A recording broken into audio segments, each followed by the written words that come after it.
Clase número 10 de Consejería Pastoral. Estuvimos observando la primera sesión. ¿Qué estuvimos viendo, mis hermanos? La primera parte. Con respecto a las manipulaciones que pueden haber entre los problemas matrimoniales, los problemas de pareja, que las distintas manipulaciones que se hacen, como son los conflictos entre los matrimonios, etcétera. Correcto, correcto. Y también cómo solucionarlo y cómo mantener viva la comunicación. Y ahora estaremos trabajando con la planificación familiar. ¿Qué significa la planificación familiar? Es decidir libre y voluntariamente como pareja cristiana cuántos hijos vamos a tener y cada cuánto tiempo vamos a tener. Entre los evangélicos, las actitudes han girado de un extremo a otro. Muchos se oponen categóricamente contra cualquier tipo de planificación familiar, porque señalan que viola los principios bíblicos. Otros están completamente de acuerdo en buscar un medio para la planificación familiar. Para tener una posición coherente, se debe tener en cuenta que el cristiano combina sus estudios bíblicos. Estos son los criterios que debemos emplear al momento de tomar las decisiones. Unas es el estudio bíblico y lo otro la razón. Vuelvo enseguida, mi hermano. Mi hijo está gritando. No me deja concentrarme bien. Vuelvo enseguida, mi hermano.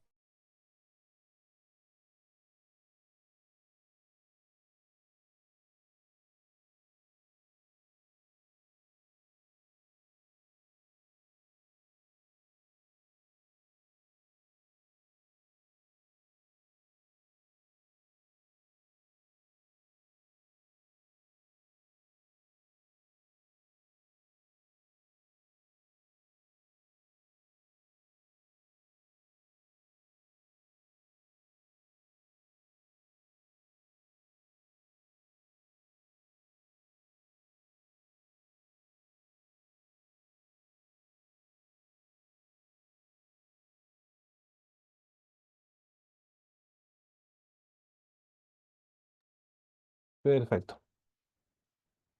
Los criterios que debemos emplear para la planificación familiar o tomar esta decisión de cuántos hijos y cada cuánto tiempo vamos a tener hijos.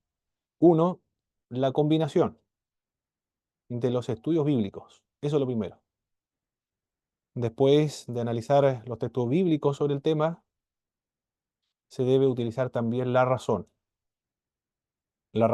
santificada, la razón iluminada por el Espíritu Santo, por la Biblia, y también la ciencia médica para llegar a conclusiones. Es decir, los procedimientos que se van a utilizar si son compatibles con la razón y con lo que dice la Biblia, de acuerdo a lo que ellos dicen, qué tratamientos médicos son viables y son consecuentes con la razón y la Biblia. Esos son los tres elementos: el estudio de la Biblia, la razón y la ciencia médica para tomar una decisión en cuanto a la planificación familiar.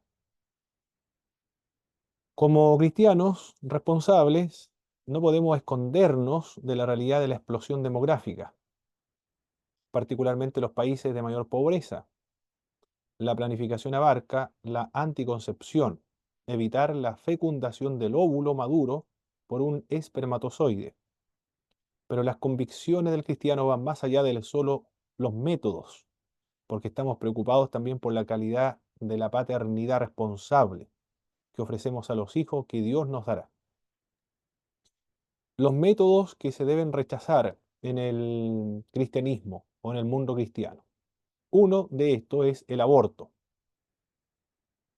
Lo otro, según lo que mencionan estos autores, yo no sé cómo estará actualmente el, el DIU en esta época en que se escribió el libro, el dispositivo intrauterino Esterilet. Habían dudas por factores éticos bíblicos. La ciencia médica no está del todo segura de cómo actúa el DIU, ya una vez implantado o colocado. Si su función es la de impedir la implantación del óvulo ya fecundado, hay implicaciones éticas porque ya se ha producido la fecundación. se ha comenzado el proceso de la generación de vida, ya es una vida. Las células han comenzado a multiplicarse y el ADN ya ha comenzado a enviar información para que las células comiencen a producir el cuerpo humano, las partes del cuerpo humano. Por lo tanto, si este dispositivo impide la anidación del óvulo ya fecundado, entonces estaríamos con un problema ético dentro del cristianismo. Interrumpir una vida que ya ha comenzado el proceso de desarrollo. Pero si el DIU tiene su efecto primordial de agilizar el movimiento del óvulo por la trompa de falopio de tal manera que no puede ser fecundado, donde y cuando éste debiera hacerlo, el problema no habría problema ético ahí, porque todavía no se produce, impediría la fecundación. Lo otro impide la anidación de lo fecundado. Pero si el tema está resuelto, ya se ha determinado qué es lo que eh, realiza efectivamente el DIU, entonces ya no encerraría, estaríamos claros si utilizar o no este dispositivo, este tratamiento. Lo otro, la esterilización. La forzada, eso sería, iría en contra del cristianismo, la esterilización forzada, siempre y cuando sea forzada. No habría ningún compromiso ético, no habría ningún tipo de problemas acá complejos, morales, si es voluntario, si se toma la decisión voluntariamente. Eso es legítimo dentro del cristianismo, puesto que el cristiano fomenta la libertad de conciencia de los seres humanos. Somos libres. El Señor nos ha dotado del libre albedrío en estas decisiones. Por lo tanto, voluntariamente se puede y también se puede realizar cuando está en riesgo la vida de la mamá. Los médicos han señalado que ya no puede tener más hijos, segundo o tercer hijo, porque arriesgaría la vida de la mamá. Podría producirse un rompimiento del útero, por ejemplo, después de dos o tres cesáreas ya no se puede volver a realizar otra cesárea más. Entonces, para evitar el riesgo de los embarazos y la vida de la mamá, entonces se podría realizar la esterilización. Eso sería, no habría problemas éticos ahí, solamente si se fuerza. Las opciones de los cristianos en cuanto a la planificación familiar. Una de estas posturas es que no se debe planificar de ninguna manera la familia. Esta postura es sostenida tanto por católicos romanos como por evangélicos, de cualquier corriente, porque esto no pertenece a una denominación, sino a posturas que han adoptado los cristianos dentro de distintas iglesias. Incluso en el catolicismo romano, como existen tantas corrientes, tantas tendencias, tantos grupos también dentro del catolicismo romano. Algunos, por ejemplo, del Opus Dei, lo que son más fundamentalistas, prohibirán entonces todo tipo de planificación familiar. Y algunos evangélicos también, fundamentalistas, lo más probable. Aquellos católicos que son buenos católicos, que asisten a misa frecuente, regularmente, y tienen un director espiritual que es fundamentalista, ellos tendrán muchos hijos. Afirma esta postura que Dios planificó la familia. Si una persona trata de planificar su familia, está jugando el papel de Dios el creador. Viola entonces el propósito de Dios al darnos los hijos. El planificar la familia es muy semejante o muy similar al infanticidio. Son extremos este punto de vista, ¿eh? El primero es cometer infanticidio. Es decir, los que planifican la familia son una especie de pseudo asesinos y están tratando de jugar el papel que Dios le corresponde. Es muy fundamentalista, extremo esta posición, pero existe dentro del mundo cristiano. Dios proveerá si tenemos 10 o más hijos. El método entonces que se utiliza acá en este primer punto es la fe, la confianza en Dios. Dios va a proveer. He conocido algunos hermanos de la IEP, por ejemplo, la Iglesia Evangélica Pentecostal. Yo no sé si será todas las iglesias evangélicas Pentecostal así, o será algunas, pero no utilizaban ninguna planificación familiar. Yo no sé, quizás fue individual o por ser obediente a la iglesia oficial, la enseñanza de la iglesia oficial. pero tenían muchos hijos, seis hijos, yo recuerdo, iban los días domingos en la mañana a la escuela dominical, de menor a mayor, todos en una fila, siguiendo al papá muy fiel a la escuela dominical. También he conocido hermanos nuestros que han tomado la decisión de no planificar en absoluto la familia, lo que Dios le dé nada más. Y Dios le ha dado uno solo, no le ha dado más hijos. Y, y otros, bueno, son por temas también de temas teológicos, también hay aquí.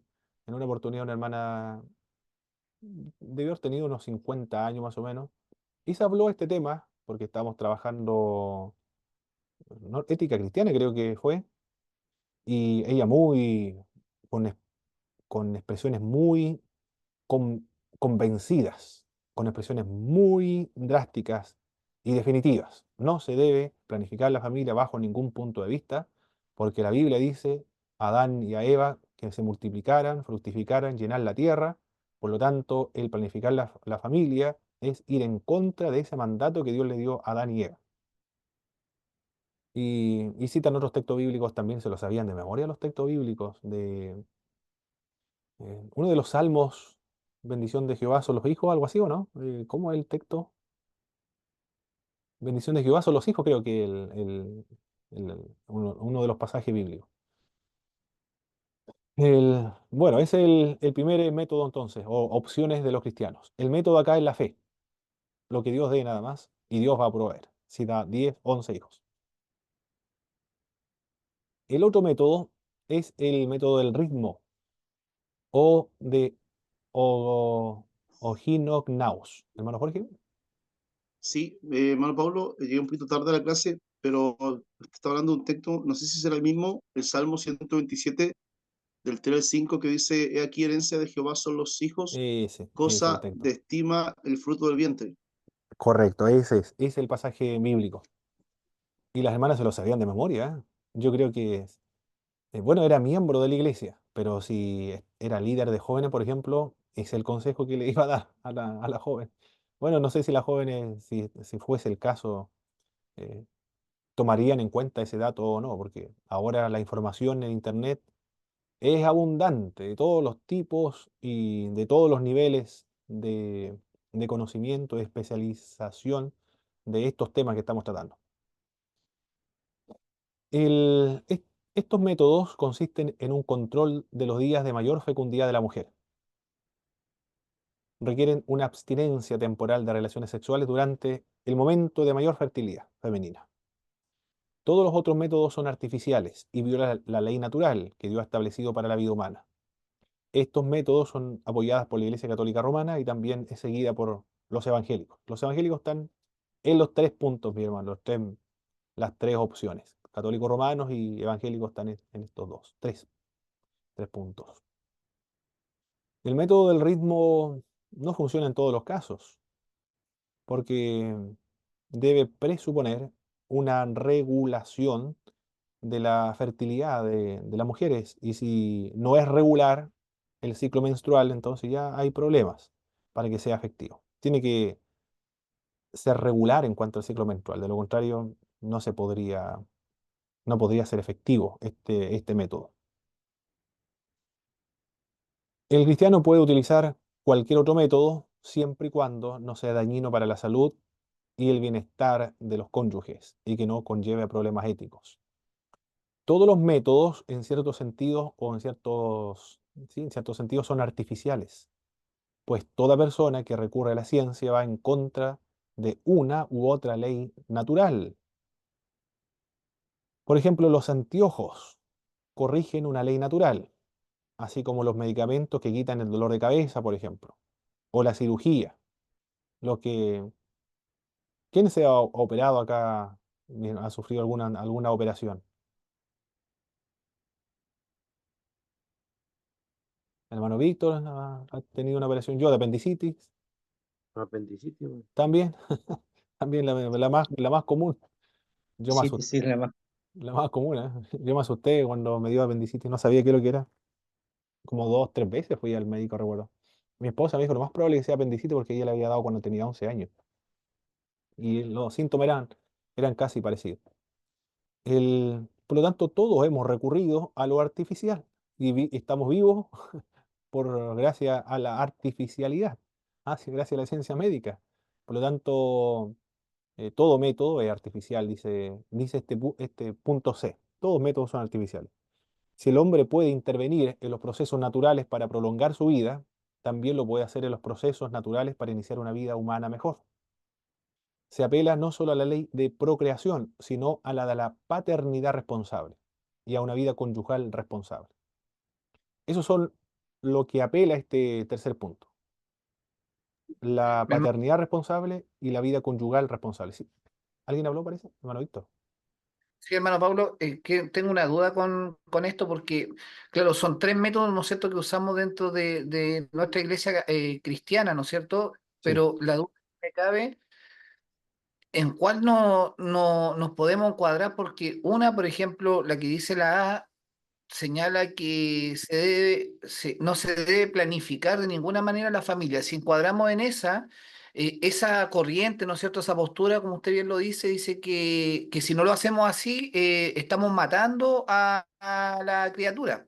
Así Y si nos es. vamos a la C, ¿no es cierto? Que es menos, harta diferencia con la A, dice que, claro, utilizando los fundamentos que como nosotros tomamos remedio, usamos lento, usted bien lo decía, y también podemos hacer ese tipo de práctica. Entonces, la A marca que es un pecado, ¿no es cierto?, hacerlo, y la B dice que no es pecado. Entonces, ¿en cuál nos encuadramos en realidad? Muy buena O si pregunta, nos hermano encuadramos en una Víctor. en otra. Muy buena pregunta. Aquí estamos presentando los tres opciones que tiene el cristiano. Y, y los cristianos lo practican los tres. Y recuerde que se debe apelar acá en el punto 3 a la paternidad responsable, a una vida conyugal responsable, a, a lo que dice la ciencia, a lo que dice la Biblia y a lo que dice la razón o el sentido común. La libertad de conciencia. El principio protestante es la libertad de conciencia. Si usted se siente bien en su conciencia, el no planificar en nada, entonces, ¿quién le podría decir y obligar a usted a planificar si usted ha tomado esa opción y esa posibilidad? Y si usted utiliza el método del ritmo, usted lo ha tomado juntamente con su esposa, ¿quién podría decirle a usted que ese método está errado? Porque usted está utilizando un texto bíblico de la paternidad responsable o el matrimonio responsable, la vida conyugal responsable. También está utilizando la razón, el sentido común, la razón santificada. Si usted tiene paz en su corazón y no se siente culpable, entonces, ¿quién le podría decir lo contrario a usted? Si usted ha tomado una decisión propia y usted utiliza el tercer método, tampoco nadie le podría reprochar en absoluto la decisión que usted ha tomado, puesto que ha utilizado estos criterios, la razón, lo que dice la ciencia médica y algunos principios bíblicos también. Y el principio bíblico que acá es la paternidad responsable. En la administración, vamos a ver el texto bíblico, lo vamos a ver más adelante. Acá son opciones válidas para todos los creyentes. Esto pertenece a la conciencia de cada uno, que no se debe reprochar la decisión que ha tomado una familia. Cualquiera de estas tres opciones viables son posibles.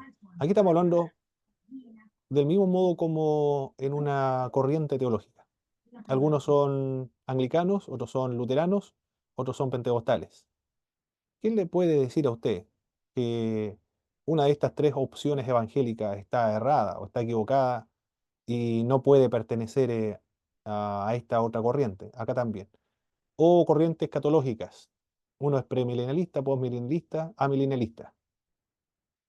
Son opciones válidas y legítimas dentro del cristiano, teológicas, escatológicas. Acá son opciones legítimas dentro de la planificación familiar o dentro de la familia cristiana y dentro de la ética cristiana también. No sé si logré explicarlo bien, mi hermano Víctor. Perfecto, mi hermanito Pablo, perfecto, muchas gracias. Amén. Muy bien. Profesor, antes que Sí, pase a la otra diapositiva, yo quedo con la duda yo ¿cuál es, de qué se trata la estrategia del punto B? Que ¿podría volver la diapositiva, por favor? del ritmo, Para de... el método de ese que dice Ojino Oknaus, no, ese método no quedó claro cuál es ese método. es del ritmo, abstenerse de relaciones sexuales durante el periodo de mayor fertilidad de la esposa. Ah, ya. El periodo de mayor, ya, en su periodo de, ¿cómo se llama? De ovulación. Sí, de mayor fertilidad, claro, Ah, ya. exactamente. Claro.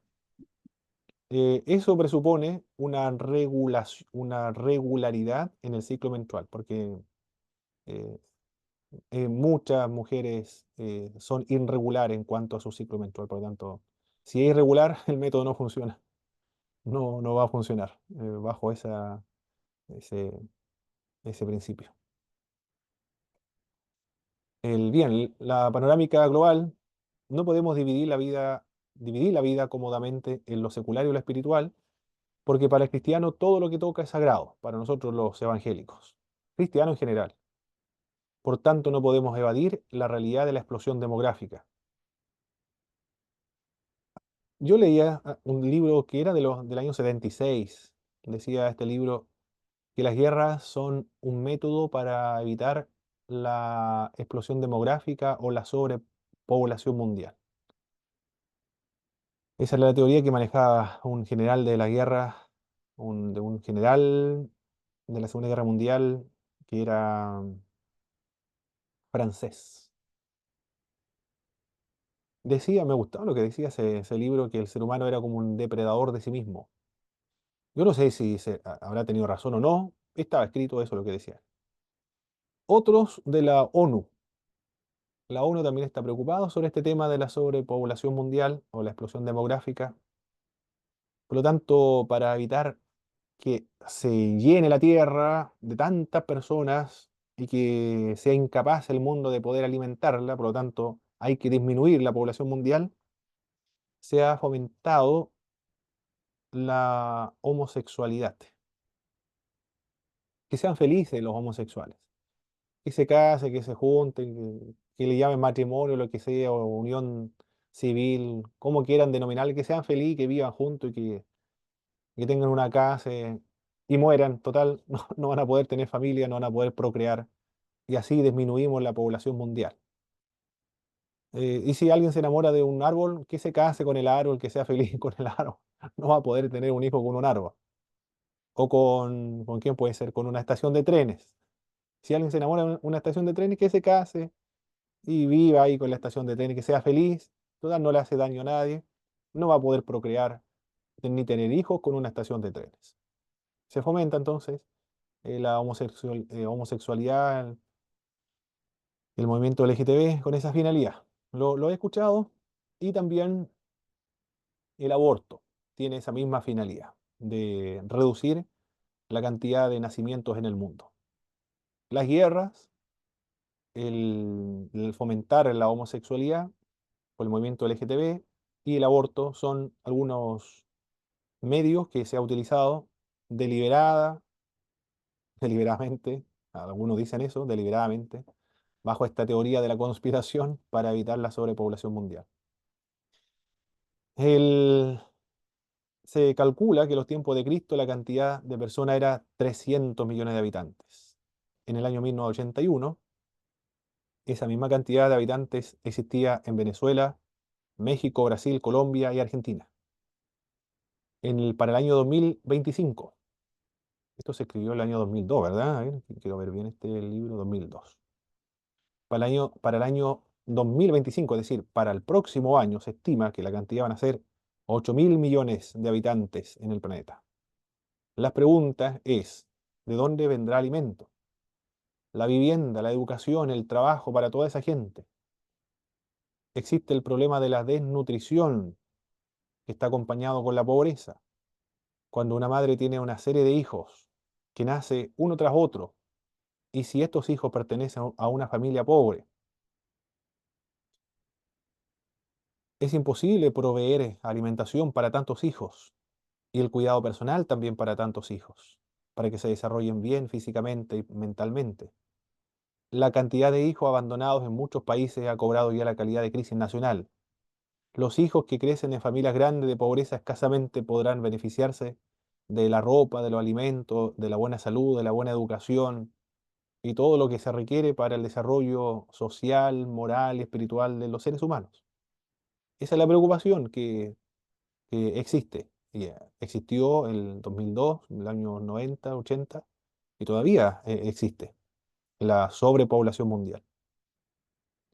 Han existido resistencia a la planificación familiar, aunque saben este problema de la explosión demográfica.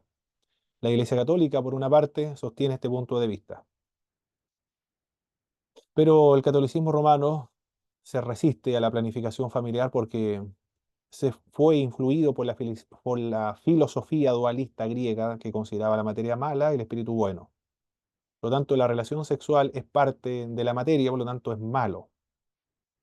Solamente se debe cultivar el espíritu. Agustín de Hipona, por ejemplo, afirmaba que el sexo es un acto bestial, un acto vergonzoso. Cuando se analizan los teólogos, mis hermanos, se deben estudiar y comprender cómo se comprende la Biblia en su contexto histórico. Como Jürgen Moltmann, por ejemplo, ¿por qué Jürgen Moltmann habla acerca de la liberación de los opresivos, de la teología de la esperanza, de liberar a los oprimidos, a aquellos de los opresores, mejorar las condiciones económicas del mundo y cambiar las estructuras sociales para establecer el reino de Dios? ¿Por qué escribe así él? Porque él fue un prisionero de guerra en la Segunda Guerra Mundial, porque era alemán, luchaba por el nacionalsocialismo, obligado. No creo que le haya interesado mucho ese asunto, ser nacionalsocialista, simplemente porque era alemán nada más. Pero estuvo cautivo, fue prisionero de guerra. Por eso escribe en esa línea. También Darío López, que es un teólogo pentecostal, pero es peruano, creo, Darío López, y él siempre está escribiendo de lo mismo, de Jürgen Moltmann, de la opresión, de la liberación, pero desde el punto de vista del pentecostalismo, de los cambios de las estructuras sociales, casi rayando la teología de la liberación de Gustavo Gutiérrez. También es peruano, ecuatoriano, creo que Gustavo Gutiérrez, no recuerdo de qué país es, pero también es latinoamericano. Pero los tres escriben lo mismo, de la misma, casi la misma teología de la liberación. Y de hecho, Jürgen Moltmann, el que presenta un fundamento fuerte de la teología de la liberación. Pero Gustavo Gutiérrez y Darío López, ellos ministran a personas de las clases más bajas de la sociedad, de América Latina, de los más pobres, de los marginados, los descastados, los, los sin nombre. A esas personas ellos ministran en sus respectivas iglesias. Ellos escriben así por su contexto ministerial en el cual se encuentran sirviendo al Señor. Y Darío López dice también no olvidar que el pentecostalismo surge de los pobres, por lo tanto se enfoca principalmente en los pobres. Por lo tanto, cuando leemos a Agustín de Hipona, que consideraba el sexo como un acto bestial y vergonzoso, ¿por qué dice Agustín de Hipona eso? Porque antes él era un promiscuo. Por eso. Y por lo tanto, cuando se convirtió, aborrecía todo lo que era su vida pasada. Del mismo modo, actúa acá. Todo lo que hizo en el mundo, eso lo aborrece. Por eso considera como acto bestial y vergonzoso. Gregorio el Grande, estamos enlistando acá teólogos de la iglesia en general, de la iglesia occidental, de la iglesia católica romana. Gregorio el Grande afirmó que todo acto sexual iba acompañado, aún en el matrimonio, por el pecado. Y Tomás de Aquino lo relegaba al orden animal. El único método aprobado es el del ritmo para la iglesia católica romana. El nacionalismo también se resiste a la planificación familiar. El nacionalismo dice nosotros necesitamos ciudadanos y no nos quieren los imperialistas, ese es el discurso que habla el socialismo, los imperialistas. Siempre el enemigo es el imperialismo. Se refiere a los norteamericanos, los Estados Unidos. Cosa de escuchar a Maduro, a Chávez en su época también. ellos decían, nos quieren destruir, nos tienen miedo, y si nosotros tenemos muchos hijos, vamos a ser capaces de invadir en Norteamérica. Por lo tanto, le atribuían a eso, a el no planificar a la familia, porque era influencia de los imperialistas para impedir tener soldados para ir a pelear contra ellos. Esta y muchas otras frases han servido como eslogan de oposición para la planificación familiar. La tradición también, la cultura, es otro factor que impide la planificación familiar, porque ellos dicen, mis padres nunca utilizaron ningún medio anticonceptivo, no emplearon la planificación familiar, por lo tanto, ¿por qué nosotros vamos a planificar la familia? Claro que las circunstancias históricas son diferentes, porque en la época de los 60, 40, 50, por ahí más o menos, las personas tenían que tener 10 hijos, tenían que haber nacido 10 hijos para asegurarse de que 5 sobrevivieran, porque la mortandad era terrible. En cambio, era diferente. Y el machismo es lo otro. El machismo es la otra resistencia a la planificación familiar. En América Latina, principalmente, se dice en algunos sectores, algunas zonas geográficas, más que en otras, los hombres muestran su virilidad, su hombría, por medio de la cantidad de hijos que tenga. El doctor James Dobson, que trabaja en la familia, la consejería la- y también la formación del niño, como realiza conferencias en distintas partes de los Estados Unidos, tomó un avión en una oportunidad y siempre aprovecha de hablar del Evangelio. Y en esta ocasión se sentó al lado de una persona y comenzó a hablar. Le dijo qué es lo que hacía, cómo se llamaba, dónde iba. Y luego le preguntaron a él, bueno, yo soy pastor, me dedico a, dar conferencias acerca del matrimonio, de los hijos, de la familia. Y, y le preguntó, ¿usted cuántos hijos tiene? Yo tengo 2 hijos. ¿Y usted cuántos hijos tiene? Le dijo al incrédulo que estaba sentado al lado. Yo con mi esposa tengo 2 hijos, pero fuera de la casa solamente Dios sabrá cuánto tendré, dijo él. El doctor Thompson se sintió tan ofendido, tan mal, que ya no le quiso seguir predicando el Evangelio. Lo consideró como digno de las penas del infierno, por lo tanto, que se muera en pecado nomás, dijo el doctor Thompson. Se levantó y su silla y se fue a sentar a otra parte, porque como él se dedica a la consejería matrimonial, familiar, este hombre lo consideró como indigno de predicar el Evangelio. Yo no sé si, bueno, le tocaron algo muy delicado a él, el de la familia. Bueno, también ocurre en Estados Unidos del machismo, de jactarse por la gran cantidad de hijos que tiene. Como cada decisión que nosotros tomamos debe estar de acuerdo a las Sagradas Escrituras, se le debe dar un fundamento bíblico a las decisiones que tomemos, la planificación familiar. ¿Dónde se encuentra el fundamento bíblico? En Génesis capítulo 1, verso 28. Fructificad, multiplicaos, llenad la tierra, sojuzgadla, señorad sobre ella, sobre los peces del mar, sobre las aves del cielo, sobre los peces del mar, los animales de la tierra. Ejercer dominio sobre toda la creación. Se lo conoce también como el mandato cultural. Esta es la comisión de la procreación.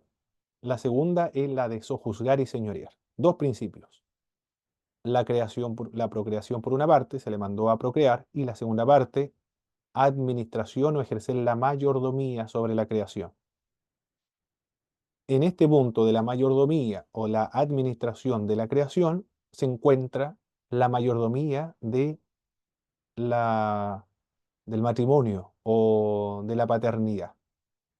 Y el marco o la planificación familiar está dentro de este marco de la administración o la mayordomía cristiana. Ahí está, ahí lo encontramos el fundamento teológico para la planificación familiar, en el sentido de la administración.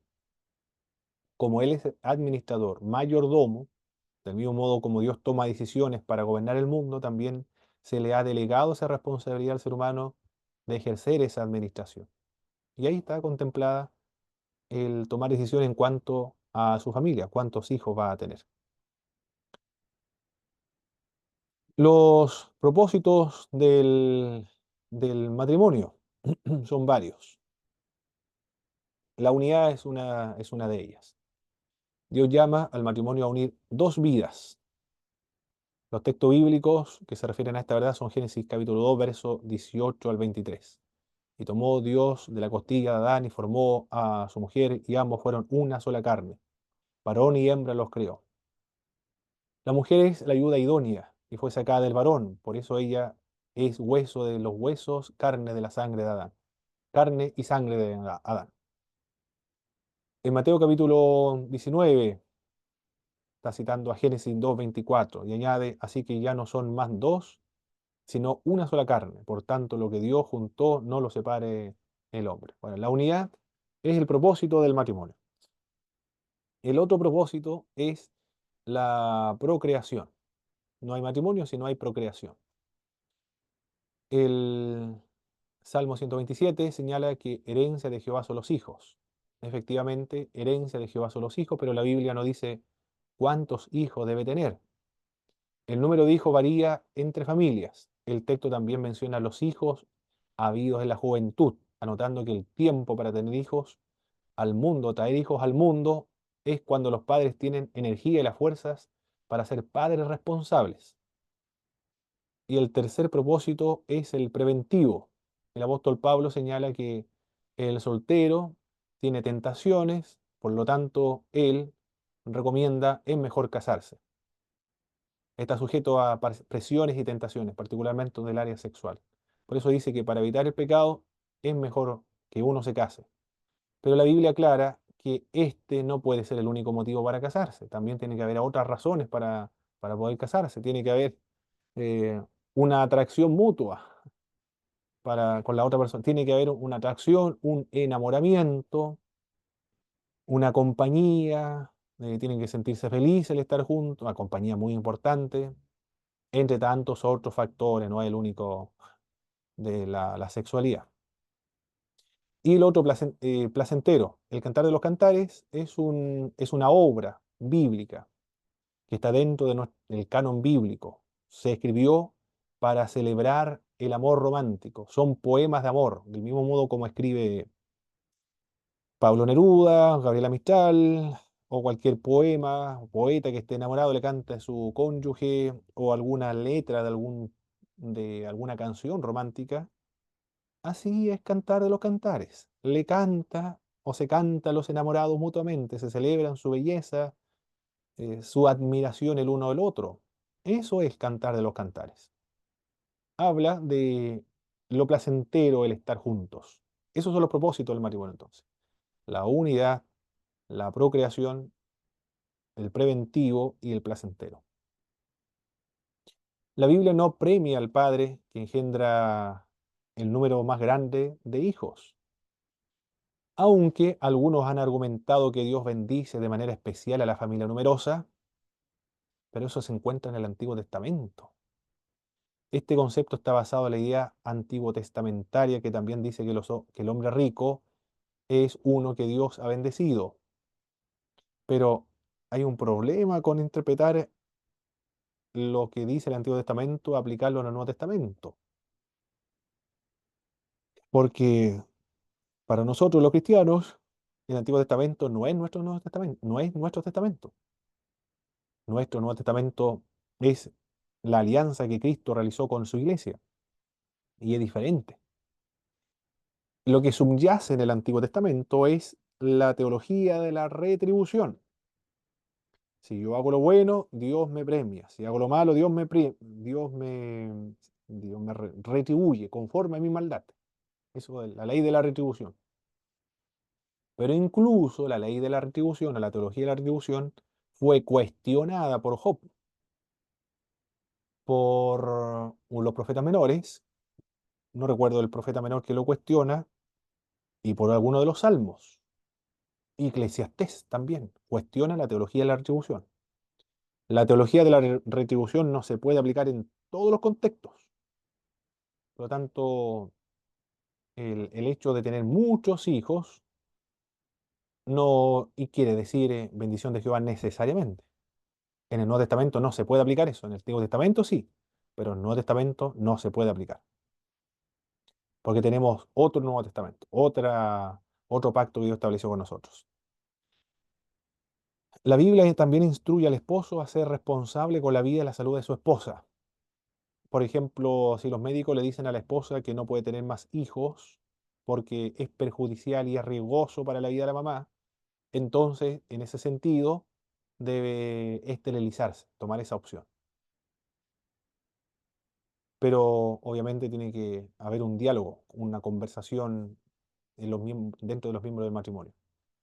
Esta decisión debe estar sujeta también bajo la orientación de un médico.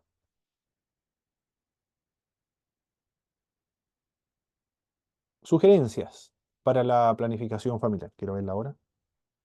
Estamos bien en la hora. Sugerencia para la planificación familiar. La Biblia no da instrucciones concretas con respecto a la planificación familiar. No era un punto de controversia en aquellos tiempos. Ese dato es importante, ¿eh? La Biblia no responde todas las preguntas, sino que la Biblia responde preguntas que responde a las necesidades de la época, del tiempo, de las circunstancias históricas. Ellos escriben lo que no existe, la realidad no existe, no responde para nosotros en el siglo XXI, las realidades que nosotros tenemos. En aquella época no existía la planificación familiar, el uso de medios anticonceptivos, la ciencia médica actualmente, la esterilización no existía, la inseminación artificial, la clonación de órganos, la transfusión de sangre, ninguno de esos elementos existía. Por lo tanto, tenemos que vivir a la luz de los principios bíblicos, de los estudios bíblicos, pero de ellos, de los principios bíblicos, extraemos los principios. Las decisiones que nosotros tomamos obedecen a los principios bíblicos y también a la razón, al sentido común, la razón humana. Pero esta razón está iluminada por las Sagradas Escrituras, iluminadas por el Espíritu Santo y el sentido común santificado. Esos son los tres elementos para tomar decisiones de la planificación familiar. Principio bíblico, porque no hay un mandamiento explícito de la Biblia, principios nada más. La iluminación de la razón y el sentido común santificado. Si el sentido común le dice a usted de que corresponde ahora no tener más hijos, ya está tomando un criterio, está utilizando un criterio válido dentro de la fe protestante o dentro de la ética cristiana. Y si la razón le dice, yo no puedo exponer a mi esposa a un segundo o tercer embarazo, entonces se debe tomar una opción, porque la razón le dice aquello, que es peligroso. Y el principio bíblico sería el ejercicio de la mayordomía cristiana. Y también otros principios bíblicos, que no hay ninguna ley que esté sobre la integridad física de los seres humanos. Como por ejemplo cuando los discípulos de Cristo estaban tomando gavillas, sacándole la cáscara y luego echárselo a la boca para comer, los judíos le dijeron, ¿por qué tus discípulos están comiendo en día sábado? Están trabajando. Y Jesús le relata la historia de David huyendo de Saúl, come los panes de la proposición de los sacerdotes de Enoc, que no le estaba permitido a ellos, pero igual comieron. Lo que quiere decir es que no hay ninguna ley, incluso ritual, ceremonial, que esté sobre la integridad física de los seres humanos. Es el otro principio que podemos extraer para la planificación familiar. Deben haber más principios bíblicos, pero el- esos son los que recuerdo ahora, a modo de ejemplo de que los principios bíblicos nos ayudan a una toma de decisión en cuanto a la planificación familiar.